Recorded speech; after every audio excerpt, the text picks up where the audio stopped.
Alors là, c'est impossible que vous ayez déjà mangé ça quelque part. Comme vous le voyez, c'est pas de la viande en cave de maturation, mais bien du poisson. Je n'ai jamais vu ça avant. Un chorizo et une soubresaute de thon. Oui, j'ai bien dit du thon, hein. Ou encore ces knacky balls maison à la truite sauvage du Pays Basque. Et je parle même pas de ce tataki de rouget. Vous allez voir. Alors on est chez Goa, à la frontière espagnole. C'est un endroit très cocooning et classe en même temps. Tout articulé autour de cette immense cuisine ouverte. Et après ce fabuleux whisky à la poire et sirop, on jette un œil sur cette carte. On est sur un niveau d'un 3 étoiles pour le prix d'une brasserie.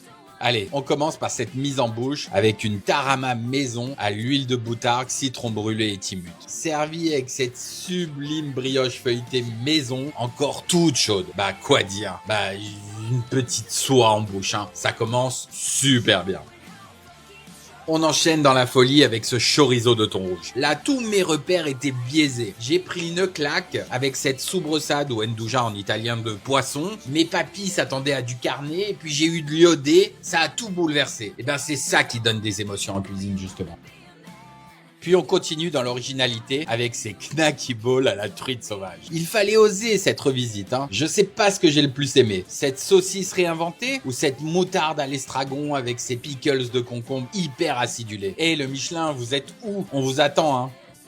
Ensuite, on part sur un tentacule de poulpe au charbon. Avec ses graines terre et mer, pareil, tout était parfait. Les cuissons, ce mélange de graines, les oignons, le pimenton, c'était excellent. Et on s'arrête pas là, bien sûr, hein, car en plus d'être parfait, les tarifs de ces tapas étaient hyper accessibles compte tenu du travail. Donc là, on a un sashimi de rouget. Alors ça, j'avais jamais goûté. Pourtant, j'en ai mangé des sashimi. Mais là, waouh, c'est le meilleur sashimi que j'ai mangé de ma vie. L'assaisonnement était parfait, le nacré du poisson et ce petit coup de chalumeau avant de servir, c'est une super idée à reprendre le sashimi de rouget. Comme vous voyez, j'ai rien laissé et on y va avec le pain. Et tout ça, pour moins de 100 € à deux avec un super cocktail en plus. Je pensais même une erreur sur l'addition, j'ai dû relire 2 fois. C'était une expérience unique et je peux m'extasier, hein, j'ai aucun problème avec ça. Ils ont pas besoin de pub, le resto était déjà plein. Alors un conseil, si vous êtes dans le Pays Basque un jour, réservez, vous allez rester sur le cul. Merci de m'avoir écouté.